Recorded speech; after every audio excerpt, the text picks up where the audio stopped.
Hi, good evening, my dear students. Welcome to Suresh Babu Sociology Suresh Babu. So ఛానల్ను ఆదరిస్తున్న సబ్స్క్రైబర్స్కు చూస్తున్నటువంటి విద్యార్థులందరికీ నా యొక్క ఆశీస్సులు. సో బేసికల్గా ఈ ఛానల్ ప్రారంభించడానికి గల కారణం ఏమిటి అంటే ప్రధానంగా నోటిఫికేషన్స్ ఏం లేనప్పటికీ రాబోయే నోటిఫికేషన్కి నా తరపున నా వంతుగా ఎంతో కొంత సహకారం అందించాలని నాకున్నంత టైంలోనే మున్సిపల్ యాక్ట్ అనేది డిస్కస్ చేయాలని నిర్ణయించాను. సో అందులో భాగంగా ప్రతి ఒక్క చాప్టర్ను చాలా క్లియర్గా చదివి ఓన్ నోట్స్ ప్రిపేర్ చేసుకొని మీకు ప్రతిరోజు ఒక వీడియో అందించాలనేది లక్ష్యం ఉంది. సో దాని తర్వాత సిలబస్ వచ్చిన దాని తర్వాత ఇది ఫస్ట్ పేపర్లో ఉంటుందా, సెకండ్ పేపర్లో ఉంటుందా, అసలు ఉంటుందా ఉండదా అనేది మనకు వచ్చే సిలబస్ అనేది ఆధారపడి ఉంటుంది. బేసికల్గా మున్సిపల్ ఉద్యోగాల్లో ఖచ్చితంగా ఆ చట్టం అనేది రీసెంట్గా 2019లో వచ్చింది కాబట్టి సో దాంట్లోంచి కొన్ని అంశాలు అనేవి విద్యార్థులకు తెలియాలనే ఒక సామాజిక దృక్పథం అనేది ఎవరైతే పేపర్ తయారు చేద్దాం అనుకుంటున్నారో అదేవిధంగా ఎవరైతే రిక్రూట్మెంట్ చేద్దాం అనుకుంటారో వాళ్ళు ఖచ్చితంగా ఆలోచించి తీరుతారు.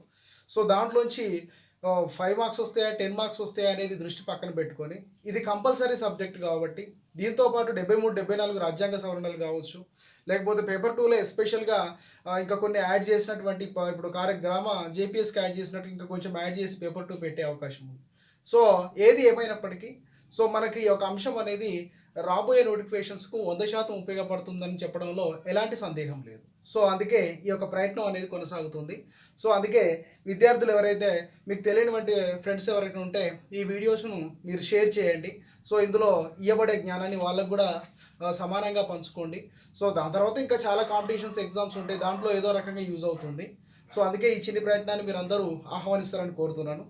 సో నిన్న కంటిన్యూషన్ క్లాసెస్ ఇది. సో మనం ఈ వీడియోలో municipality act 3rd chapter discuss చేసుకుంటున్నాం, పురపాలక రెవెన్యూ. సో దాంట్లో నిన్న కొంతవరకు ఇక్కడ పార్ట్ 1లో కొంతవరకు డిస్కస్ చేయడం జరిగింది. అసలు రెవెన్యూ అంటే ఏంది, రెవెన్యూ మనకి ఎట్లా వస్తుంది, సో దాంట్లో ఏ ఉన్నాయని డిస్కస్ చేశాం. సో దానికంటే ముందు ఒక 4 ప్రశ్నలు అడిగాను. ఆ ప్రశ్నలకు సమాధానాలుగా ఒక 8 మెంబర్స్ రెస్పాండ్ అయ్యారు. అందులో ఒకరు తప్పు చేశారు, మిగతా 7 మెంబర్స్ రైట్ చేశారు. ఆ క్వశ్చన్స్కి ఆన్సర్స్ ఒకసారి చెప్తున్నాను. మీరు డైలీ ఫాలో అయ్యే వాళ్ళైతే మీరు ఆన్సర్స్ చేసిన వాళ్ళైతే ఒకసారి చెక్ చేసుకోండి. ఇక ఫ్రెష్గా చూసేటోళ్ళకైతే ఇవి క్వశ్చన్స్ విని మీరు ఆన్సర్ చేసుకున్నా సరిపోతుంది. సో మీరు యాక్ట్ చదివారనే భావనతో ఇది ముందు నేను చెప్తున్నాను. సో ఇది మీరు నోటిఫికేషన్ వచ్చిన తర్వాత కూడా చూసే వాళ్ళు ఉంటారు. సో అప్పుడు ఇవి చాలా ఎఫెక్టివ్గా ఉంటాయి. కాకపోతే ఏంటంటే డ్రైలో తర్వాత చూద్దాంలే అనుకుంటారు. సో తర్వాతనే అవుతుంది. రైట్, ముందుకెళ్దాం. సో క్వశ్చన్ నెంబర్ 1, ఏదైనా భవనము ఖాళీగా ఉంటే ఎన్ని నెలలు ఖాళీగా ఉంటే అందులోంచి ఆస్తి పన్ను అనేది మినహాయింపడానికి అవకాశం ఉంటుంది అని చెప్పి అడిగాను. సో పురపాలిక సమితిలో కానీ పురపాలిక కార్పొరేషన్లో కానీ ఏదైనా ఒక భవనము కొన్ని నెలలుగా ఖాళీగా ఉంటే దాన్ని మనం ఆస్తి పన్ను నుంచి ప్రాపర్టీ ట్యాక్స్ నుంచి ఎగ్జెంప్షన్ ఇవ్వడానికి అవకాశం ఉంటుంది. సో అది మినిమం ఎన్ని నెలలు అంటే 3 months. సో దాని కంటిన్యూషన్ క్వశ్చను, ఏదైనా ఒక భవనంలో 1 సంవత్సరం వరకు ఎలాంటి నివాసాలు జరగట్లేవు, అక్కడ ఎవరు ఉండట్లేరు, సో అది ఖాళీగా ఉంది అని కనుక పురపాలక సమితికి తెలిస్తే దాంట్లో ప్రాపర్టీ ట్యాక్స్ లేదా ఆస్తి పన్ను ఎంతవరకు మినహాయింపు ఇవ్వవచ్చు అంటే చట్టం ప్రకారము 50% మినహాయింపు ఇవ్వవచ్చు. సో అది సెకండ్ క్వశ్చన్కి ఆన్సర్. ఇక 3rd క్వశ్చన్ ఆన్సర్ చూసినట్లయితే, మంజూరైన ప్రణాళికలో అనుమతి ఇచ్చిన అంతస్తుల కంటే ఎక్కువ అంతస్తులు కడితే ఎంత జరిమానా విధిస్తారు అంటే మనకు G+2 భవనానికి మనకు ఏదైతే మనకు పర్మిషన్ ఇచ్చారో ground floor plus first floor అని ఇస్తే మనం 2 floors 3 floors వేస్తే ఆ ఎక్స్ట్రాగా కట్టుకున్న దానికి జరిమానాగా ఎంత ఇస్తారు అంటే ఆస్తి పన్నులో 100% ఇక్కడ జరిమానా విధించే అవకాశం ఉంది. చాలామంది 50%, కొంతమంది నిల్లని పెట్టారు. సో అది 100% ఆస్తి పన్నులో 100% జరిమానా వేస్తారు.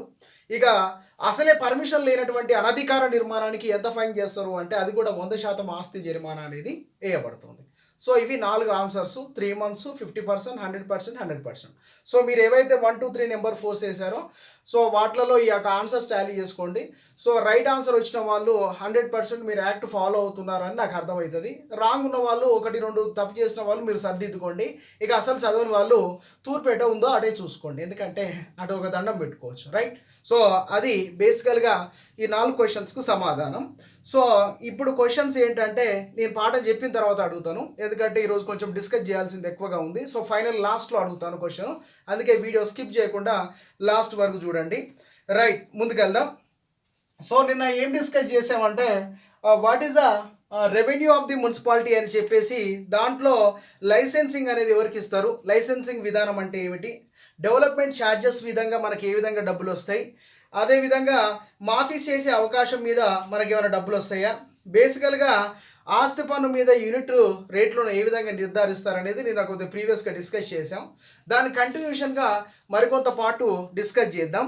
సో ఆ డిస్కస్ చేసే దాంట్లో ఫస్ట్ పాయింట్, ఏదైనా భవనం మున్సిపాలిటీ పరిధిలో ఉందనుకోండి, ఆ మున్సిపాలిటీ పరిధిలో ఉన్నటువంటి భవనాన్ని కూల్చివేస్తారు. కూల్చివేసిన భవనం మీద పన్ను ఉంటుందా, ఒకవేళ పన్ను ఉంటే ఎంత ఉంటుంది అనేది మనం కంటిన్యూషన్లో నేను రావాల్సింది ఉండే, కానీ నేను అక్కడికే వీడియో స్కిప్ అయిపోయింది. అక్కడి నుంచి మీరు అది లాస్ట్లో విని ఇది మళ్ళీ ఫస్ట్లో వింటే కనెక్ట్ అవుతుంది. సో కూల్చివేసే భవనంపై వేసే పన్ను పురపాలికకు పన్ను చెల్లించడానికి బాధ్యత కలిగి ఉండాలి. సో దానికంటే ముందు నువ్వు ఏం చేయాలంటే, ఆల్రెడీ ఆ భవనం మీద నీకు ఆల్రెడీ ట్యాక్స్ అనేది ఉంటుంది కాబట్టి, సో అది మేము డిమాలిష్ చేస్తున్నాం అని చెప్పేసి నువ్వు ముందుగానే ఒక నోటీసును అందించాలి. అందించిన తర్వాత నీకు అది డిమాలిషన్ అయిపోయిన తర్వాత ఎన్ని మంత్స్ ఉంటుంది, మళ్ళీ కొత్త ఇల్లు కడతావా అనే వివరాలు అక్కడ పెట్టిన దాని తర్వాత ఆ ఇయర్కు సంబంధించినటువంటి పన్ను అనేది ఉండకపోవచ్చు. ఒకవేళ నువ్వు అలా ఏం చెప్పకపోతే, నువ్వేం ఇంటిమేట్ చేయకపోతే, అది నివాసయోగ్యంగానే గుర్తించి నీకు ప్రతి సంవత్సరం వచ్చినట్టుగా కూల్చివేసిన భవనం మీద కూడా పన్ను వస్తుంది. సో అది బిఫోర్ ఇంటిమేట్ చేయడం అనేది లబ్ధిదారుని యొక్క వ్యక్తిగత శ్రద్ధ మీద ఆధారపడి ఉంటుంది. సో అది చట్టంలో క్లియర్గా రాసి ఉంది. నెక్స్ట్, ఏదైనా వ్యక్తిగత భూమి కావచ్చు, ప్రభుత్వానికి సంబంధించిన భూమి కావచ్చు, ఖాళీ స్థలం ఉన్న భూమి మీద ఈ యొక్క ట్యాక్స్ అనేది ఉంటుందా అంటే 100% యాక్ట్ ప్రకారం అయితే ఇక్కడ ఉంటుంది. ఎందుకంటే అది ప్రైవేట్ ప్లేస్ అయినా కానీ పబ్లిక్ ప్లేస్ అయినా కానీ అది పురపాలిక కార్పొరేషన్ లేదా మున్సిపాలిటీ పరిధిలో ఉంది. సో అక్కడ నిర్మాణం చేపడతారా అని కాకుండా అక్కడ ఏదైనా ఒక వ్యాపారం జరగవచ్చు, లేకపోతే ఖాళీ ప్లేస్ అయినా ఉండొచ్చు. సో దానికి సింగిల్ టైము పేమెంట్ ఉంటుంది, ఏకకాల చెల్లింపు అంటారు. ఆ ఏకకాల చెల్లింపులో నువ్వు చేసుకోవాలి. సో ఈ ఒక ఏకకాల చెల్లింపు కోసం ఒకేసారి రిజిస్ట్రేషన్ చేసుకోవచ్చు. ఈ ఒకేసారి రిజిస్ట్రేషన్ చేసుకోవడం వల్ల నీకు తక్కువగా పడే అవకాశం ఉంది. సో నువ్వు దాని తర్వాత దాంట్లో ఏం చేస్తావు అనేది నీ వ్యక్తిగత శ్రద్ధ మీద ఆధారపడి ఉంటుంది. సో నువ్వు ఖాళీగా ఉన్న దాని మీద కూడా రిజిస్ట్రేషన్ చేయించుకుంటే వాళ్ళు ఒక ధృవపత్రం జారీ చేస్తారు. ఆ ధృవపత్రం మీద సర్వే నెంబర్స్ ఉంటాయి. ఇది ఖచ్చితంగా చట్టం అమల్లోకి వచ్చిన తేదీ నుంచి, అంటే ఎప్పుడైతే 2019లో అమల్లోకి వచ్చిన తేదీ నుంచి ఆ ఖాళీ ప్లేసెస్ ఏవైతే ఉన్నాయో, ప్రభుత్వ భూములు కావచ్చు, ప్రైవేట్ భూములు కావచ్చు, అంటే వ్యక్తిగత భూములు కావచ్చు, సో వాటికి 6 నెలల లోపు ఇన్వెంటరీ అనేది కంపల్సరీ ఉంటుంది. అంటే ఆల్మోస్ట్ ఇప్పుడు మనకు 2019లో వచ్చింది కాబట్టి ఇప్పటి వరకు 6 మంత్స్లో ఆ భూములు అనేవి ఆ మున్సిపల్ పరిధిలో, వార్డు పరిధిలో ఆల్రెడీ నోట్ చేయబడి ఉన్నవి. సో అవి ఇన్వెంటరీ చేసేటువంటి అవకాశము ఖచ్చితంగా గవర్నమెంట్కి ఉంటుంది. సో అది ఇన్వెంటరీ వాళ్ళు చేయట్లేదు కదా, నువ్వు సైలెంట్గా ఉండొద్దు. ఎందుకంటే అది నీ ల్యాండ్ కాబట్టి రేపు ఏదైనా కబ్జాకి అయితే, లిటిగేషన్ అయితే నువ్వు అమ్ముకోవడానికి లేకపోతే నువ్వు అక్కడ గృహ నిర్మాణం చేయడానికి ఇబ్బందిగా ఉంటుంది. కాబట్టి ఖచ్చితంగా ఖాళీ స్థలాన్ని కూడా మున్సిపాలిటీ పరిధిలో నువ్వు నమోదు చేయించుకొని ధృవపత్రం పొందాలి. సో ఇది నెక్స్ట్ పాయింట్. సో అది కూడా మీరు గుర్తుపెట్టుకోండి. నెక్స్ట్ మరొక డౌట్ ఏంటంటే, సార్ చాలా ప్లేస్లలో వార్డు కార్పొరేషన్లు కావచ్చు, వాటిలలో కానీ ఖాళీ జాగాలు ఉంటాయి కదా సార్, ఇవి ఏంటంటే గవర్నమెంట్ ల్యాండ్స్ అంటారు. గవర్నమెంట్ ల్యాండ్స్ మీద మరి ఆస్తి పన్ను ఉంటుందా? సో ఈ యాంగిల్లో ఆలోచించాలి అప్పుడప్పుడు మనం. సో గవర్నమెంట్ అంతా మిగిలిందంతా ఎవరిదైతే ప్రైవేట్ వ్యక్తులది కాదో ఆ ప్రైవేట్ వ్యక్తులు కాదంతా గవర్నమెంట్కి పోతుంది. సో మరి గవర్నమెంట్ ప్లేస్లలో ఉంటాయి కదా, ఆ గవర్నమెంట్ ప్లేస్ మీద ఏమన్నా పన్నులు వాళ్ళ గవర్నమెంట్ ఇంపోజ్ చేస్తుంది అంటే, గవర్నమెంట్ ప్రాపర్టీ మీద గవర్నమెంట్ ప్రాపర్టీ అనేది ఇంపోజ్ చేయదు. సో గవర్నమెంట్కు సంబంధించినటువంటి ల్యాండ్స్ మీద ఎలాంటి ఆస్తి పన్ను ఉండదు, అది మినహాయింపు ఉంటుంది. అది ఫ్యూచర్లో గవర్నమెంటే వాడుకుంటుంది కాబట్టి దానికి ఎలాంటివి ఉండదు. కానీ ఇక్కడ ఏమిటి అంటే, సెంట్రల్ గవర్నమెంట్ ల్యాండ్స్ ఉంటాయి. సో స్టేట్ గవర్నమెంట్ చట్టం కాబట్టి స్టేట్ గవర్నమెంట్ సంబంధించినటువంటివి సర్వే నెంబర్స్ ప్రకారం చూసుకొని వాటికి ఎలాంటి పన్నులు కానీ ఇతరగా ఏం ఇంపోజ్ చేయరు, మినహాయింపులు ఉంటాయి. కానీ సెంట్రల్ గవర్నమెంట్ అసెట్స్ ఏవైతే ఉంటాయో వాటికి దశల వారీగా, లేకపోతే ప్రధానంగా అవి మన దాంట్లో ఉన్నందుకు వాటికి ఖచ్చితంగా ట్యాక్స్ లేకపోయినా కానీ సర్వీస్ ఛార్జీలు ఉంటాయి. అంటే మనం డైరెక్ట్గా ఇంపోజ్ చేయకపోయినా, సో ఆ ప్లేస్ అనేది మనకి ఇక్కడ ఉన్నందుకు, వాళ్ళు యూజ్ చేసుకున్నందుకు ఆయా పరిస్థితులను బట్టి 75% కానీ 50% కానీ 33% కానీ మనము ఛార్జ్ చేయడానికి అవకాశం ఉంటుంది. సో అది స్టేట్ సెంట్రల్ గవర్నమెంట్ మధ్యలో ఉన్నటువంటి అప్పుడు ఆ సత్సంబంధాలు కావచ్చు, బయలాటరల్ రిలేషన్స్ కావచ్చు, అనేక విషయాల మీద ఆధారపడి ఉంటుంది. సో వాటి మీద ఛార్జ్ ఉంటుంది అనేది గుర్తుపెట్టుకోండి. అదేవిధంగా ఇక్కడ ఏదైనా ఒక ల్యాండ్కు సంబంధించి ఇక్కడ సమాచారం కోసము ఎవరు వెళ్ళాలి అంటే ప్రధానంగా వార్డ్ ఇన్ఛార్జ్ ఎవరైతే ఉంటారో అతను వెళ్తాడు.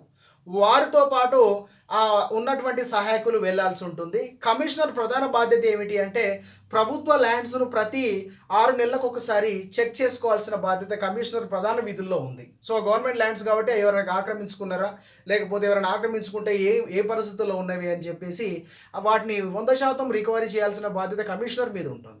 సో ఇలా ఎప్పుడైతే ఈ యొక్క ఎంక్వైరీ బ్యాచ్ ఉంటుందో ఈ ఎంక్వైరీ బ్యాచ్ ప్రతి నెలకు ఒకసారి ఆ ల్యాండ్స్ను ఇన్వెస్టిగేట్ చేయడం ఉంటుంది. అందులో ఖచ్చితంగా ఒక మహిళ ఉండాలి, అది ఒక condition. So compulsory 1 women is needed for the investigation team. So ఇది బేసికల్గా మనం ఇక్కడ నేర్చుకోవాల్సిన మరొక పాయింట్. అదేవిధంగా నెక్స్ట్ ఇంపార్టెంట్ పాయింట్ చెప్పబోతున్నా. ఆ పాయింట్ ఏంటంటే ఆస్తి పన్ను ఏదైతే ఉందో ఆస్తి పన్ను మనం ఎప్పటిలోపు చెల్లించాలి అంటే ఇన్కమ్ ట్యాక్స్ మనం ఏ టైంలో చెల్లించాలి అంటే ఇన్కమ్ ట్యాక్స్ డిపార్ట్మెంటు ఎప్పుడైతే సంవత్సరం వారీగా అంటే ఇక్కడ ఒక పని వస్తుంది, ఫైనాన్షియల్ ఇయర్, ఆర్థిక సంవత్సరం. సో దాని గురించి మనం నెక్స్ట్ లేకపోతే ప్రధానంగా టాపిక్ వచ్చినప్పుడు డిస్కస్ చేద్దాం. ఆ వార్షిక సంవత్సరం కాకపోతే ఆ యాన్యువల్ ఏదైతే ఉందో ఆ ఇయర్లో ఖచ్చితంగా ఇక్కడ నిర్దేశించిన డేట్ల మేరకు వాళ్ళు ముందుగానే మనకు ఒక నెల రోజుల ముందు ఇంటిమేట్ చేస్తారు. అంటే ఖచ్చితంగా ఇక్కడ ఏప్రిల్ 30 తారీఖు లోపు ఇక్కడ వాళ్ళు మనకు నోటీసులు అనేవి సెండ్ చేస్తారు ప్రతి సంవత్సరం. అర్ధ సంవత్సరము అంటే ఏప్రిల్ మే వరకు వస్తుంది. అంటే ఒక సంవత్సరంలో 12 నెలలు ఉంటే 30 తారీఖు లోపు మనము చేయాలి. మనకు నోటీస్ అందిన తర్వాత వాళ్ళకు 30 రోజుల్లోగా మనము ట్యాక్స్ అనేది పే చేయాలి. సో అప్పుడు చేయలేదు, ఏప్రిల్ చేయలేదు, మే చేయలేదు, జూన్ చేయలేదు. సో అప్పుడు ఏం కాదనుకుంటే సో అతను లబ్ధిదారుడు లేకపోవడము లేకపోతే అతనికి ఇంటిమేషన్ వెళ్ళకపోవడం వల్ల మరొక 6 మంత్స్ ఎక్స్టెండ్ అవుతుంది. సో జూన్ లోపు కట్టలేదు, July, August, September, October, November, December లోపు నీకు అవకాశం ఉంటుంది. ఒకవేళ డిసెంబర్లో కూడా కట్టలేదు, ఏం చేస్తావు చేసుకో అంటే డిసెంబర్ తర్వాత నువ్వు ఆ సంవత్సరానికి సంబంధించిన ఆస్తి పన్ను కనుక కట్టనట్లయితే చట్టం ప్రకారము ఇక్కడ ఇక డిసెంబర్ తర్వాత వచ్చే ప్రతి ఒక్క నెలకు వచ్చేటువంటి ప్రతి ఒక్క నెలకు ఇక్కడ 2% ఇంట్రెస్ట్ దేని మీద, ఆ ప్రాపర్టీ ట్యాక్స్ మీద. నువ్వు ప్రతి సంవత్సరం ఒక 1500-2000 రూపాయలు నీ ప్రాపర్టీ ట్యాక్స్ పే చేస్తున్నావు. కానీ నువ్వు ఆ ఇయర్ డిసెంబర్ తర్వాత చేయలేదు. సో జనవరి నుంచి నీకు నెక్స్ట్ ఇయర్ జనవరి నుంచి మళ్ళీ నువ్వు కట్టేంత వరకు ఆ ప్రాపర్టీ ట్యాక్స్ మీద 2% ఇంట్రెస్ట్ వడ్డీ రేట్ అనేది అక్కడ పెరిగిపోతుంటుంది. సో నువ్వు కట్టేటప్పుడు అసలు కట్టాలి, మళ్ళీ ఇది కట్టాలి, ఈ లోపు ఇంకోటి వచ్చేస్తావు. సో అప్పుడు 2 బాగుంటాయి, ఫుల్ ఎంజాయ్ చేయవచ్చు. సో అందుకే ఎప్పుడే కట్టుకోవాలి. సో ఈ డ్యూరేషన్ లోపే పే చేసినట్లయితే మనకు ఎక్కువ మొత్తంలో లబ్ధి చేకూరే అవకాశం ఉంది. సో అలా ఇక్కడ మరొక పాయింట్ని గుర్తుపెట్టుకోవాలి. ఇక ఎగ్జామ్షన్స్ వేటికి లేవా సార్ అంటే గవర్నమెంట్ ల్యాండ్స్కి ఉంటాయి తెలిసిందే. గవర్నమెంట్ స్పెషల్గా అలొకేట్ చేసినటువంటి తరగతి గదులు ఉంటాయి కొన్ని, అంటే విద్యార్థులకు పాఠాలు చెప్పడానికో లేకపోతే ప్రాంగణాలకో కమ్యూనిటీ హాల్స్కో కొన్ని ప్రత్యేకమైన గవర్నమెంట్ సంబంధించిన భవనాలు ఉంటాయి, వాటికి మినహాయింపులు ఉంటాయి. వాటితో పాటు ఏ కేటగిరీ భవనాలు అంటే ప్రత్యేకంగా డూప్లెక్స్లు కావచ్చు, యాన్యువల్ రెంట్ వాల్యూ చేసేది అంటే సంవత్సర వార్షిక అద్దె వచ్చేటువంటివి కొన్ని గవర్నమెంట్కు మార్కెట్ ప్లేస్లలో కొన్ని భవనాలు ఉంటాయి. సో ఆ భవనాలకు మళ్ళీ ప్రత్యేకంగా మళ్ళీ ఛార్జీలు ఏమి ఉండవు. సో అవే మనకు తెచ్చి పెడుతున్నాయి కాబట్టి ఆ ఏ కేటగిరీ ఉన్నటువంటి భవనాలకు ప్రత్యేకమైనటువంటి ట్యాక్స్లు ఏవి ఉండవు, వాటికి మినహాయింపు ఉంటుంది. క్లాస్ రూమ్స్ ఉంటాయి, కమ్యూనిటీ హాల్స్కు మినహాయింపులు ఉంటాయి అని చెప్పేసి ఇక్కడ ప్రధానంగా మనం చూసుకోవాలి. సో ఇక్కడ బేసికల్గా మరొక పాయింట్ ఏమిటి అంటే స్థిరాస్తిని నువ్వు అమ్ముకునేటప్పుడు, స్థిరాస్తిని నువ్వు ఎవరికన్నా లీజ్కి ఇచ్చేటప్పుడు, తనఖా పెట్టేటప్పుడు గవర్నమెంట్కి ఏమైనా పే చేయాలి అంటే గవర్నమెంట్కు ఖచ్చితంగా పే చేయాలి. అది ఎన్ని రకాలుగా నువ్వు ఇక్కడ చేస్తావు అంటే స్థిరాస్తిని ప్రధానంగా 5 రకాలుగా నువ్వు యూజ్ చేసుకోవచ్చు. సో వాటికి డ్యూటీస్ అంటే సుంకము అని పిలుస్తారు. ఆ సుంకాన్ని ఏ చట్టం ప్రకారం అమలు చేస్తున్నారంటే 1899 భారతీయ స్టాంపు చట్టం ప్రకారం. ఏం చట్టం ప్రకారం? సో ఇవన్నీ యాక్ట్లో చాలా క్లియర్గా రాసున్నవి. మనం ఇంత డీప్గా పోతున్నామంటే ఒకవేళ బిట్ ఇక్కడ దాకా వస్తే ఫస్ట్ మనమే పెట్టవచ్చు. సో ఇక్కడ దాకా రాకపోతే ఏం చేయాలి సార్ అంటే ఏం చెయ్యొద్దు. సో నీ దగ్గర డాటా ఉంటే వాళ్ళు 1 2 3 4లో కన్సిడర్ ది ఫాలోయింగ్ అన్నప్పుడు సో ఇలా రాస్తారు, ఏలో బీల్లో సీల్లో. పురపాలికల కార్పొరేషన్లో భాగంగా రెవెన్యూ విభాగంలో స్థిరాస్తి విషయమై లేదా స్థిరాస్తి అమ్మక నివేశమై ప్రస్తుతం 1899 భారతీయ స్టాంపు చట్టం అనేది ఫాలో అవుతున్నారు అని ఏల్లో బీల్లో సీల్లో రాస్తే నువ్వు చట్టం చదివినావు కరెక్టే, కానీ రెవెన్యూలో స్థిరాస్తిలో ఈ చట్టం ఉందా లేదా అనేది నీకు ఎక్కడ అర్థమవుతుంది అంటే ఎగ్జామినేషన్లో 100 మంది మధ్యలో అర్థమవుతుంది. అప్పటి వరకు నువ్వు కన్సిడర్ చేస్తావంటే చేసినట్టే అనిపిస్తుంది, కానీ లాస్ట్కు జనరల్గా వీటిలో ఈ మోడ్లో ఉంటుంది కాబట్టి ఏబిసిడి అనేది మన ఆప్షన్స్ పెట్టాలి. 1 2 3 4 కన్సిడర్ ఫాలోయింగ్ పెట్టాలి. ఆల్మోస్ట్ డిలో కానీ 4లో కానీ పై 1 యూ అంటాడు, ఆల్ ఆఫ్ ది ఎబో అంటాడు. సో ఇక్కడే తెలిసిపోతుంది సో క్యాండిడేట్ చదువుకున్నాడా లేకపోతే గెస్ మీద పెడుతున్నాడా అని. ఇందులో ఒక స్టేట్మెంట్ నీకు తెలిసింది, ఇంకోటి సగం తెలిసింది, ఇంకోటి తెలియదు. సో ఇప్పుడు ఎగ్జామినేషన్ ప్యాటర్న్స్లో చాలా వరకు వచ్చేది ఇది పక్కా తెలుసు, ఇది సగం తెలిసి తెలియదు. సో ఆటోమేటిక్గా ఈ రెండు తెలిసినట్టుగా అయిపోతుంది. ఇది కూడా దీన్ని చూసిన తర్వాత ఏమవుతుంది అంటే ఇది టెంప్ట్ అవుతుంది, ఈ అన్నీ ఒకటేరా పెట్టో all of the above. Negative మార్కింగ్లో ఇది రాంగ్ అవుతుంది. సో ఆటోమేటిక్గా మనకు మార్క్స్ కోల్పోయే అవకాశం ఉంటుంది. సో అంత బేస్ ఇన్ఫర్మేషన్ బేస్ ఇస్తే మనకి ఈ బేస్ ఉపయోగపడుతుంది. సో స్థిరాస్తుల విషయంలో ఎవరైతే ప్రధానంగా 1899 భారతీయ స్టాంపు ప్రకారము సర్ఛార్జులు పే చేస్తారో వాళ్ళకు ఖచ్చితంగా గవర్నమెంట్ అనేది ప్రతిసారి ప్రాపర్టీ ట్యాక్స్లో కొంత మినహాయింపు ఇస్తుంది. సో బేసికల్గా స్థిరాస్తిని ఎన్ని రకాలుగా మనం యూజ్ చేసుకోవచ్చు అంటే 5 టైప్స్ ఉంటుంది. స్థిరాస్తిని నువ్వు అమ్మకం చేసుకుంటే రిజిస్ట్రేషన్ ఆఫీస్ సబ్ రిజిస్టర్ దగ్గర నువ్వు ఖచ్చితంగా సంబంధించిన డాక్యుమెంట్స్ను సబ్మిట్ చేయాలి. సో ఆ స్థిరాస్తి అమ్ముకుంటే దాన్ని ఎలా చేస్తారు సుంకము అంటే ఆస్తి ఎంతైతే ఉందో ఆస్తి మొత్తము మార్కెట్ విలువ ఎంతతో గణిస్తారు. ఆస్తి మొత్తము మార్కెట్ విలువతో గణించడం జరుగుతుంది. సో ఆ మొత్తం మార్కెట్ విలువ ఎంత ఉందో దాని మీద నీకు ట్యాక్స్ అనేది ఇంపోజ్ చేయడం జరుగుతుంది. మరి ఆస్తి మొత్తం మార్కెట్ విలువ ఎక్కడ ఉంటుంది అంటే జనరల్గా ప్రతిసారి 4% ధరల రేట్లు పెరుగుతాయి. నిత్యావసరాలు కావచ్చు, ల్యాండ్స్ కావచ్చు, ఇంకెక్కువ పెరుగుతాయి.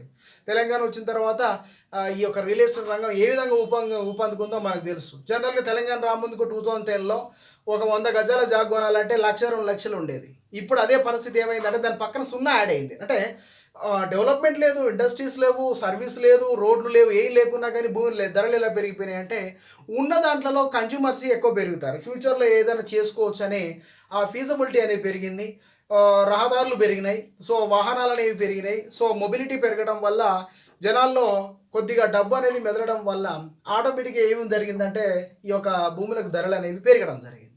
సో అలా పెరిగినప్పుడు ఆ స్థిరాస్తికి నువ్వు అమ్ముకునేటప్పుడు ఆ ఆస్తి మొత్తం మార్కెట్ విలువ చేయొచ్చు, లేక అమ్మకం ప్రతిఫలం ఎంత మొత్తం వస్తుందో దాన్ని కూడా గణించవచ్చు. ప్రతిఫలం మొత్తమైనా కావచ్చు, మార్కెట్ విలువ రెండిట్లో ఏది ఎక్కువ ఉంటే దాని మీద ఇక్కడ గవర్నమెంట్ వాళ్ళు సుంకం విధిస్తారు.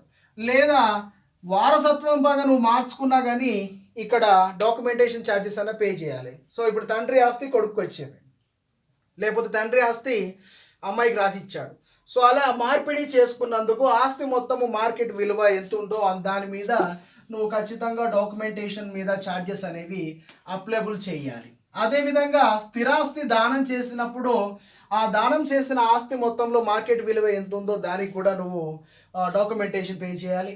అదేవిధంగా నువ్వు దాన్ని ఏదైనా బ్యాంకులో నువ్వు సెక్యూరిటీగా తనఖా పెడితే ఆ పెట్టిన దాని మీద ఆస్తి మొత్తం మార్కెట్ విలువ ఎంతో లెక్కించి ఆ తనఖా ఛార్జెస్ కూడా నువ్వు పే చేయాల్సి ఉంటుంది. ఒకవేళ నీకు అవసరం లేదు, ఒక 50 సంవత్సరాలు, ఒక 100 సంవత్సరాలు సో పెట్రోల్ బంక్కో లేకపోతే గ్యాస్ కంపెనీకో లీజ్కి ఇచ్చావు. సో ఆ లీజ్కి ఇస్తున్నటువంటి అంశాన్ని సబ్ రిజిస్టర్ దగ్గర నువ్వు నమోదు చేయించుకొని ఆ రోజుకు అంటే నువ్వు లీజ్కి ఇచ్చే టైంకు ఎంత మార్కెట్ విలువ అవుతుందో ఆ మార్కెట్ విలువ మీద గవర్నమెంట్కు నువ్వు సుంకం పే చేస్తే అది నీ పేరు మీద ఉంటుంది. సో దాని ద్వారా నువ్వు లీజ్ ద్వారా వచ్చిన డబ్బులు నువ్వు ఓన్గా తీసుకోవడానికి, ఆ లీజు మొత్తం కంటిన్యూ కావడానికి అవకాశం ఉంటుంది. సో ఇలా స్థిరాస్తి అమ్మకాల మీద, మార్పిడి మీద, దానాల మీద, తనఖా మీద, లీజు మీద గవర్నమెంట్ అనేది స్పెషల్గా డ్యూటీని ఇంపోజ్ చేస్తుంది. సో ఆ డ్యూటీస్ని మనం పే చేయాల్సినటువంటి అవసరం ఉంది. సో ఇది ప్రధానంగా పురపాలక సమితిలో వచ్చేటువంటి ప్రధాన రెవెన్యూగా గుర్తుపెట్టుకోండి. సో ఇలా బేసికల్గా స్థిరాస్తి అమ్మకాల మీద ఉంటుంది. సో ఇదంతా దేనికి అంటే రెవెన్యూ అంటే గవర్నమెంట్కు ఎన్ని విధాలుగా మనకు ఇక్కడ ప్రధానంగా డిస్కస్ చేసేటువంటి పాయింట్ ఏంటంటే ఎన్ని విధాలుగా డబ్బులు వచ్చే అవకాశం ఉందనేది నిన్నటి నుంచి ఇప్పటి వరకు మనం డిస్కస్ చేయడం జరిగింది. సో ఇదంతా మనకు పార్ట్ 1 కింద సంబంధించినటువంటి ఇన్ఫర్మేషన్. సో అది గుర్తుపెట్టుకోండి. ఇక ఇలా వచ్చినటువంటి రెవెన్యూను మనం ఈ యొక్క మున్సిపాలిటీ వాళ్ళు ఏం చెయ్యాలి అంటే ఎవరికి తోచినంత ఎవరి స్థానానికి ఎంత ఉంటుందో అని చెప్పి వాళ్ళు పంచుకొని ప్రజల డబ్బు స్వాహా చెయ్యాలి, అంతేనా? సో అలా చేయడానికి అవకాశం ఉంటుందా అంటే కాదు, అలా చేయడానికి అవకాశం ఉండదు. మరి ఏం చెయ్యాలి అంటే అలా వచ్చిన దాన్ని ఖచ్చితంగా మున్సిపాలిటీ ఫండ్ కింద జమ చెయ్యాలి. ఏం చేయాలి? మున్సిపాలిటీ ఫండ్ అంటే పురపాలిక నిధి రూపంలో జమ చేసుకోవాలి. అంటే స్వీకరించిన నగదు మొత్తాలు, ఆస్తి తాలూకాకు వచ్చిన మొత్తాలు, రాజీ పడి చేసుకుని చెల్లించిన నష్టపరిహారాలు అయితేనేమి, ఆస్తిపై వచ్చేటువంటి అద్దెలైతేంది, ప్రధానంగా ఆస్తులపై విధించినటువంటి సెస్సులు అయితేంది. సెస్ అంటే ఏందండి? సెస్సే. So cess it is a base tax, అంటే ఒక ప్రామాణికమైనటువంటి ట్యాక్స్ అది.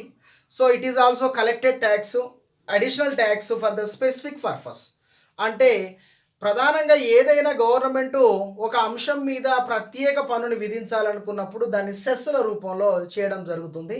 ఇక్కడ మీకు ఒక క్వశ్చన్, సెస్ అనే పదము ఏ పదం నుంచి వచ్చింది?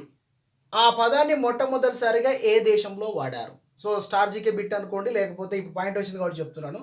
Cess the word derive from the which word and the word firstly used in which country అనే దానికి మీరు ఆన్సర్ చెప్తే కామెంట్లో చెప్పండి. రైట్. సో అలా విధించే ప్రత్యేక బేస్ ట్యాక్స్లు కావచ్చు, ఇక ఫీజులు ఎలాగూ మనం పే చేయాల్సి ఉంటుంది, ఫైన్లు ఏ విధంగా ఎట్లనైనా వస్తాయి, కొన్ని జరిమానాలు విధిస్తారు. సో దాంతోపాటు ఇక్కడ సెంట్రల్ గవర్నమెంట్ ప్రతి ఒక్క సంవత్సరానికి ఫైనాన్స్ కమిషన్ పంపించేటువంటి గ్రాంట్స్ ఉంటాయి. ఆ గ్రాంట్స్ కావచ్చు, గిఫ్ట్లు ఇస్తారు కొంతమంది పురపాలక దాంట్లో, విరాళాలు, కొంతమంది డబ్బులు మనకు డిపాజిట్స్ ఉంటాయి, అంటే ఎప్పటి నుంచో ఉన్నటువంటి పాత డిపాజిట్లు ఉంటాయి. సో కొన్ని బ్యాంకింగ్ ట్రాన్సాక్షన్స్ ద్వారా మనకు ఉన్నటువంటి డిపాజిట్ల మీద బ్యాంక్ మనకు చెల్లించే వడ్డీ ఉంటుంది. సో ఇలా బాండ్లు ఉంటాయి, కొన్ని బాండ్స్ ప్రత్యేకంగా తీసుకొచ్చినటువంటి లోన్కు తాలూకు సంబంధించినటువంటి డబ్బులు ఉంటాయి. సో ఇవన్నీ కలుపుకొని కూడుకున్నదే మున్సిపాలిటీ ఫండు. సో ఈ యొక్క ఫండును ఖచ్చితంగా ఏర్పాటు చేసుకోవాలి. సో ఈ ఫండ్ మీద ప్రతి 2 ఇయర్స్కి ఒకసారి, ఎన్ని సంవత్సరాలకు ఒకసారి? ప్రతి 2 ఇయర్స్కి ఒకసారి ఇంట్రెస్ట్ రేటును పెంచడానికి బ్యాంకు వారితో ప్రధానంగా ఇక్కడ చర్చలు జరపాలి. సో అక్కడ ఉన్న స్థిరాస్తి యొక్క విలువ 2 ఇయర్స్లో పెరిగిపోతుంది కాబట్టి, అక్కడ ఉన్నటువంటి డబ్బులు అనేవి పెరిగిపోతాయి కాబట్టి, సో వాటిని మనము రుణాల్ని అంటే లోన్స్ని తీసుకొచ్చి వాటిని కట్టాలి కాబట్టి ఉన్న డబ్బు మీద ఇంట్రెస్ట్ని పెంచుకోవడానికి ఈ యొక్క 2% లేదా 3% ఎక్కువగా ఇంట్రెస్ట్ రేటును మనం పెంచే విధంగా కమిషనర్ ఇతర అందరూ అధికారులు చొరవ తీసుకోవాలి. దానివల్ల ఏమవుతుందంటే ఇన్కమ్ కొద్దిగా జనరేట్ అవుతుంది. సో దానివల్ల ఇంకా కొన్ని అభివృద్ధి కార్యక్రమాలు చేయవచ్చు. సో ఇలా మనం రెవెన్యూ ద్వారా కలెక్ట్ చేసుకున్నటువంటి మొత్తాన్ని మున్సిపాలిటీ ఫండ్ కింద ఇన్ని రూపంలో మనకు అక్కడ జమ చేయడానికి వీలుగా ఉంటుంది. క్వశ్చన్, ఈ యొక్క మున్సిపాలిటీ ఫండ్ అనేది ఏ బ్యాంకులో మనం ఖాతాను ప్రారంభించి కంటిన్యూ చేయాలి? సో ఏ బ్యాంకు పెడితే ఆ బ్యాంకు, కొత్తగా ఈ బ్యాంకు వచ్చింది సార్ ఇందులో మేము చేసుకుంటాం, అది మాకు ఇంట్రెస్ట్ లేదు చేసుకోని కాదు. సో ఈ మున్సిపాలిటీ ఖాతాని ఏ బ్యాంకులో ఖాతా ద్వారా మనం కంటిన్యూ చేయాలి, అది యాక్ట్లో చాలా క్లియర్గా ఉంది. దానికి మీరు కామెంట్ చేయండి. మధ్యలో క్వశ్చన్స్ వచ్చినప్పుడు వాటిని నోట్ డౌన్ చేసుకోండి. ఆ వచ్చిన దానికి నాకు కింద కామెంట్ రూపంలో తెలియజేయండి. సో దానివల్ల ఏమవుతుందంటే మీరు మొత్తం వీడియో చూసిన వాళ్ళు అవుతారు, మొత్తం వీడియో చూస్తేనే ఆన్సర్లు వస్తాయి. రైట్. సో అట్లా ప్రధానంగా ఇక్కడ మున్సిపాలిటీ ఫండ్లో ఈ విధంగా ఉంటుంది. ఇలా మొత్తము మున్సిపాలిటీ ఫండింగ్ ద్వారా మనం డబ్బును కలెక్ట్ చేసి బ్యాంకులో వేసుకొని ఇక్కడ ఏం చెయ్యాలి అంటే ఇదంతా మనకు డబ్బులు వచ్చినటువంటి ఏరియా. ఇక ఈ వచ్చిన డబ్బును మనం డెవలప్మెంట్ కోసము యూజ్ చేయాలి కాబట్టి ఖచ్చితంగా ఆర్థిక సంవత్సరంలో మనం రూపొందించుకోవాల్సినటువంటి ఒక థింగ్ ఏంటంటే బడ్జెట్ను రూపొందించాలి. సో డబ్బులు మనకు వేరియస్ సోర్సెస్ ద్వారా వచ్చినాయి. ఆ విషయం మీకు అర్థమవుతుంది, నాకు అర్థమవుతుంది. మరి వచ్చిన దాన్ని మున్సిపాలిటీలో ఎట్లా వాడదాం అనేది ప్రశ్న వచ్చినప్పుడు ఇక్కడ ఖచ్చితంగా ఈ యొక్క ప్రణాళిక అనేది అవసరము. ఆ ప్రణాళికే ఇక్కడ బడ్జెట్. ఈ యొక్క బడ్జెట్ అనేది ప్రిపరేషన్ ఖచ్చితంగా ప్రతి ఒక్క మున్సిపాలిటీ చేయాలి. ఎందుకంటే డబ్బులు ఏ విధంగా ఖర్చు పెట్టాలి, ఏ టైంలో ఖర్చు పెట్టాలి అనేది ఒక ప్రణాళిక అనేది ఉండాలి. సో ఆ ప్రణాళిక బద్ధంగా ప్రణాళిక రచన చేయడానికి, అదేవిధంగా మున్సిపాలిటీలో ఉండే అనేక రకాల పనులు, ఫర్ ఎగ్జాంపుల్ నీటి పారుదలకి ఎంత కేటాయించాలి, లేదా నీటి సరఫరాకు, పారిశుద్ధ్యానికి ఎంత కేటాయించాలి, స్ట్రీట్ లైట్స్ అంటే వీధి దీపాలు ఎక్కడెక్కడా లేవు వాటికి ఫస్ట్ ప్రిఫరెన్స్లు ఇవ్వాలి. సో అదేవిధంగా రోడ్లు అయితేంది, కెనాల్స్ అయితేంది, డ్రై వేస్ట్ వెట్ వేస్ట్ను సపరేట్ చేసే విధానం అయితేంది, సీవరేజ్ అయితేంది. సో అదేవిధంగా కమ్యూనికేషన్ అంటే సమాచారం కోసము లోపల వేసేటువంటి ఈ యొక్క ఆప్టిక్ ఫైబర్ అయితేంది. సో ఇవన్నీ మున్సిపాలిటీ పరిధిలోకి వస్తాయి కాబట్టి సో వీటన్నిటికీ ప్రధానంగా బడ్జెట్ రూపొందించేటప్పుడు ఏకరూపత అంటే సింగిల్గా ఉన్నటువంటి ఒకే రూపాన్ని కలిగి ఉన్నటువంటి బడ్జెట్ను రూపొందించేందుకు ఖచ్చితంగా బడ్జెట్ ప్రణాళికల్లో భాగంగా ఉండాల్సిన ప్రధాన పర్సన్ ఎవరు అని చట్టం చెప్తుంది అంటే కలెక్టర్ ఖచ్చితంగా ఉండాలి. వితౌట్ కలెక్టరు బడ్జెట్ అనేది ఫార్వర్డ్ చేయకూడదు. సో ఫైనాన్స్ కమిషను ఇచ్చినటువంటి గ్రాంట్స్ కావచ్చు, అవి ఈ సంవత్సరంలో ఇష్యూ చేస్తే మనకు 6 months 8 months లోపు అంటే నెక్స్ట్ ఇయర్లో పడిపోతుంది.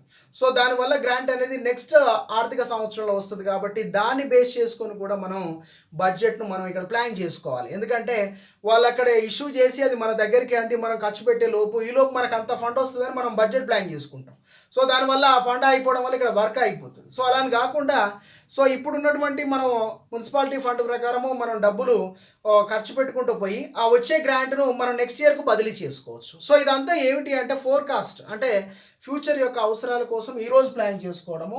సో దాంట్లో ప్రధాన పాత్ర ఎవరికి ఉంటుందంటే కలెక్టర్కి ఉంటుంది. మరి ఇప్పుడు 2019 ఈ యొక్క తెలంగాణ మున్సిపల్ చట్టంలో ప్రధాన బడ్జెట్ వేటికి అలొకేట్ చేశారు అంటే ప్రధానంగా చూసుకున్నట్లయితే 10% ఫండ్స్ ఖచ్చితంగా దేనికి అలొకేట్ చేయమని చెప్పారంటే గ్రీన్ బడ్జెట్ పేరు మీద 10% ఫండ్స్ ఖచ్చితంగా ఇవ్వాలి అనేది ఒక నిబంధన. ఎంత అంటే 10% నిధులు అనేవి గ్రీన్ పాలసీ లేదా గ్రీన్ కవర్ పాలసీ మెయింటెనెన్స్ కోసం ఇవ్వాలి. అదేవిధంగా బడ్జెట్లో ప్రధానంగా చేయాల్సినటువంటి నిధులు ఏంటంటే ఇంత మునుపు పురపాలక సంస్థ బ్యాంకు నుంచి కొన్ని లోన్లు తీసుకొస్తుంది ఆల్రెడీ డెవలప్మెంట్ కోసం. సో ఆ లోన్లు కావచ్చు, కొన్ని పనులు చేయించుకొని పేమెంట్లు ఆపుతారు కాంట్రాక్టర్ చేత, రోడ్లు వేయిస్తారు, రకరకాల పనులు చేయిస్తారు. సో అవి పెండింగ్ బిల్లులు ఉంటాయి. సో బడ్జెట్లో ఏం చేయాలంటే మనం బ్యాంకు నుంచి తీసుకొచ్చినటువంటి లోన్స్ను ఫస్ట్ క్లియర్ చేయాలి. సో వాటికి అలొకేట్ చేయాలి. అదేవిధంగా మనం చెల్లించాల్సినటువంటి పెండింగ్ బిల్లులు ఉంటాయి. సో ఆ బిల్లులు మనం పెండింగ్ ఏమంటే ఇయర్ క్లియర్ చేస్తే వాళ్ళకి నెక్స్ట్ టాస్క్ ఇస్తే వాళ్ళు టెండర్లు పట్టుకొని వాళ్ళ పని వాళ్ళు స్టార్ట్ చేసుకుంటారు. సో అది బడ్జెట్ ప్రిపేర్ చేసేటప్పుడు ఇవి కంపల్సరీ ఫుల్ఫిల్ చేయాలి.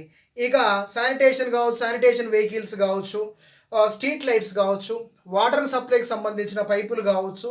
సో ఇందులో ప్రధానంగా ఏమిటి అంటే వాటర్ సప్లై ఏదైతే ఉందో నీటి సరఫరా కోసము మనం ఎలక్ట్రిసిటీ వాడతాం. నీటి సరఫరా కోసం బోర్ల ద్వారా మనం కింద నుంచి ఎక్కడనో తీసుకొచ్చి ఏదో జలాశయాన్ని తీసుకొచ్చి ట్యాంకులు నింపి మళ్ళీ అక్కడ మోటార్ వేస్తే మళ్ళీ మనకి ఇళ్ళకు నీళ్ళు వస్తుంది.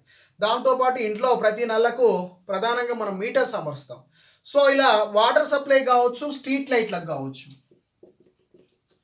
వాటర్ సప్లైకి కావచ్చు, స్ట్రీట్ లైట్లకు కావచ్చు, వీటికి ప్రధానంగా ఏం కావాలి అంటే ఎలక్ట్రిసిటీ కావాలి. మరి ఎలక్ట్రిసిటీ కావాలి అంటే ఎలక్ట్రిసిటీ బోర్డు వచ్చి వాళ్ళు డిపార్ట్మెంట్ వాళ్ళు వచ్చి కరెంటు పెట్టిపోతారు. మరి పెట్టిపోయిన తర్వాత ఆ బిల్లు ఎవరు పే చేయాలి? జనాలు పే చేస్తారా? వాటర్ సప్లై అనేది గవర్నమెంట్ అంటే మున్సిపల్ పరిధిలో ఉంటుంది, స్ట్రీట్ లైట్ మున్సిపల్. సో వాటికి సంబంధించిన బిల్లులు ఎవరు పే చేయాలంటే మున్సిపాలిటీ పే చేయాలి. మున్సిపాలిటీ పే చేయాలంటే ఎవరు పే చేయాలి? ఎలక్ట్రిసిటీ డిపార్ట్మెంట్కి పే చేయాలి. సో ఎక్కడి నుంచి పే చేయాలంటే మనకు ఉన్నటువంటి డబ్బుల నుంచే పే చేయాలి. అంటే బడ్జెట్‌లో ఖచ్చితంగా ఎలక్ట్రిసిటీ డిపార్ట్మెంట్‌కి చెల్లించాల్సినటువంటి మొత్తము ఆ బడ్జెట్‌లో మనం పెట్టాలి. లేకపోతే అది బకాయి పడతది.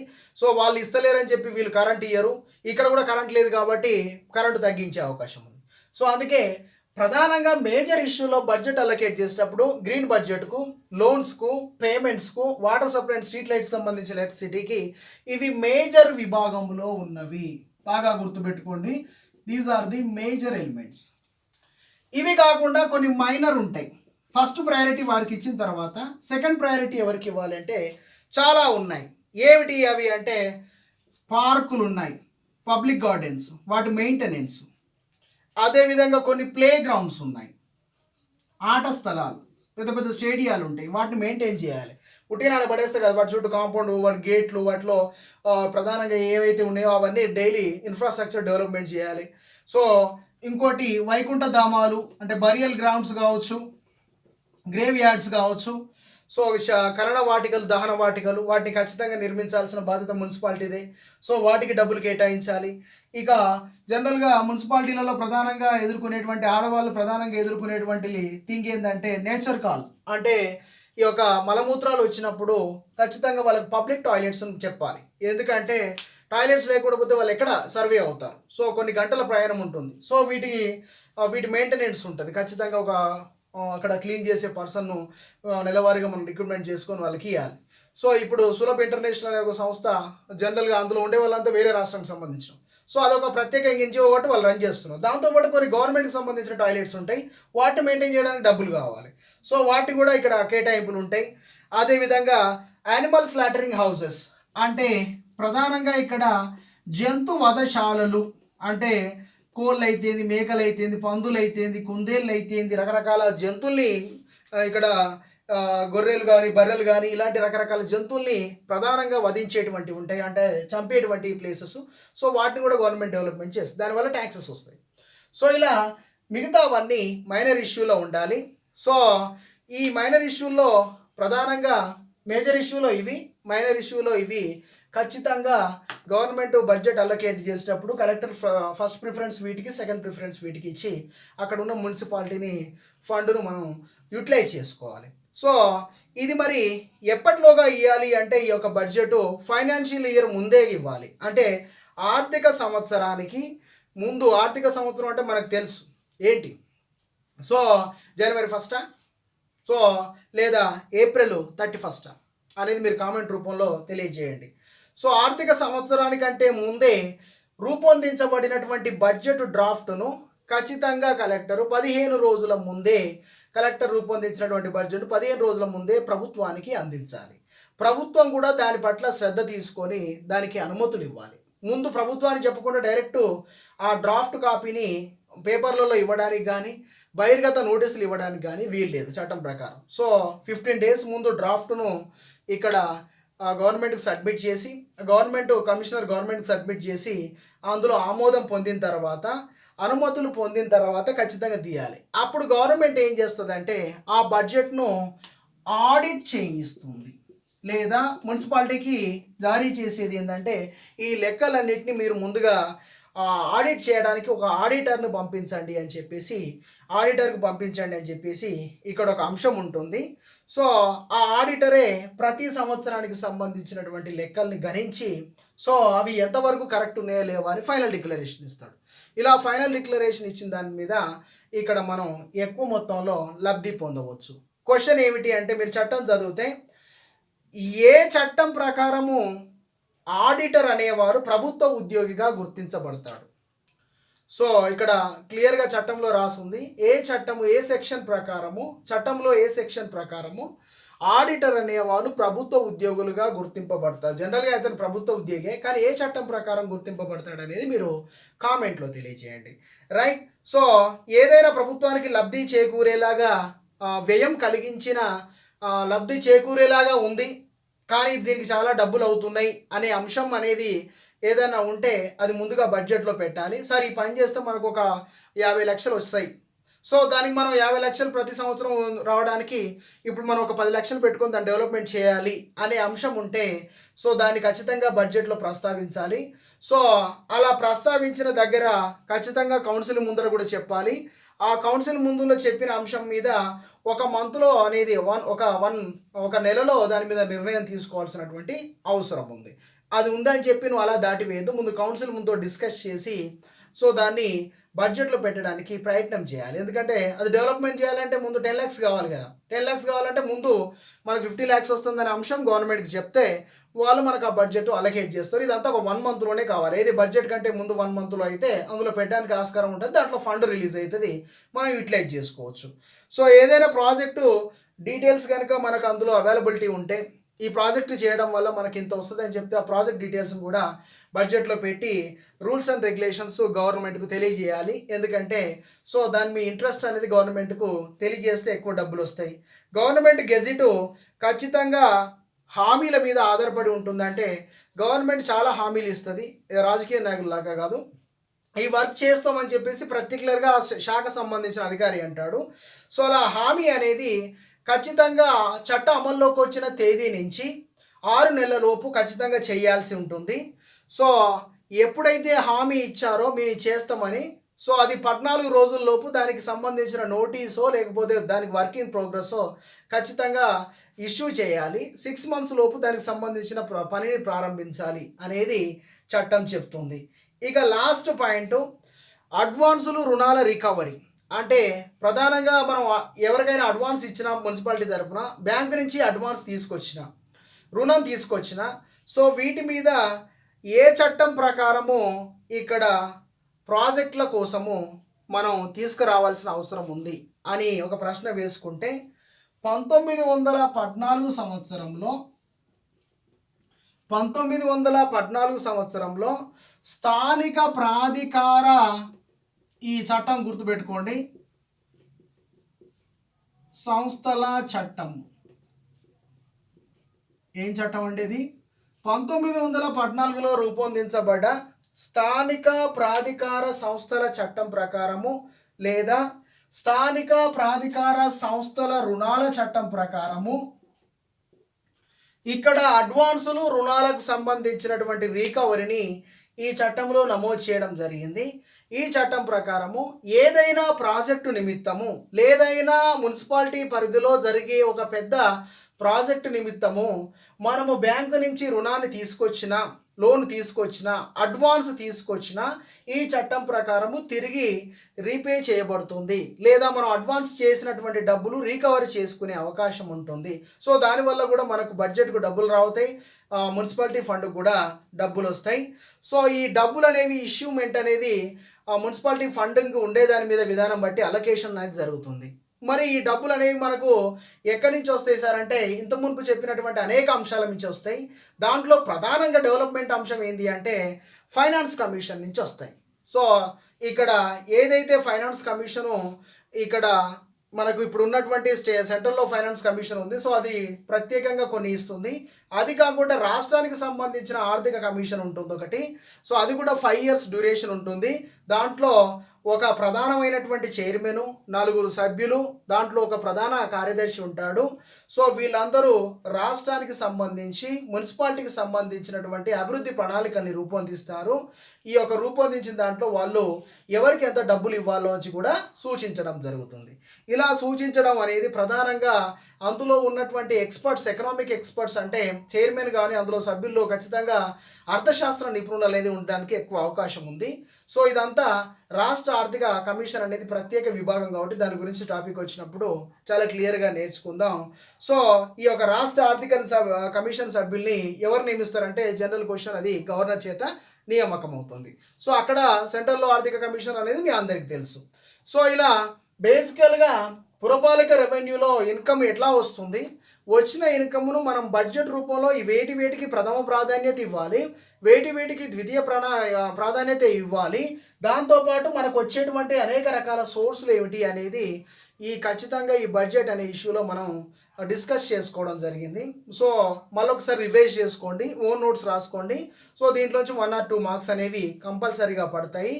సో మధ్యలో అడిగిన క్వశ్చన్స్కు మీరు కామెంట్ రూపంలో తెలియజేయండి. 3-4 క్వశ్చన్స్ అడిగినట్టున్నా. సో వాటికి ఆన్సర్స్ నేను రేపు చెప్తాను. సో మీరు రేపటి క్లాస్లో ఆన్సర్స్ మళ్ళీ మీరు విని మళ్ళీ అక్కడ కొంచెం గ్యాప్ పెట్టుకోండి రాసుకుంటానప్పుడు.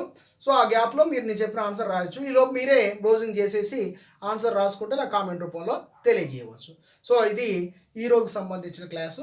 So thank you for giving opportunity. Thanks a lot. మనం మళ్ళీ రేపు 4వ చాప్టర్ అయినటువంటి పురపాలక చట్టబద్ధమైన విధులు బాధ్యతలు నీటి సరఫరా అనే అంశం మీద మళ్ళీ మనం రేపు క్లాస్లో కలుసుకుందాం. Right, thank you.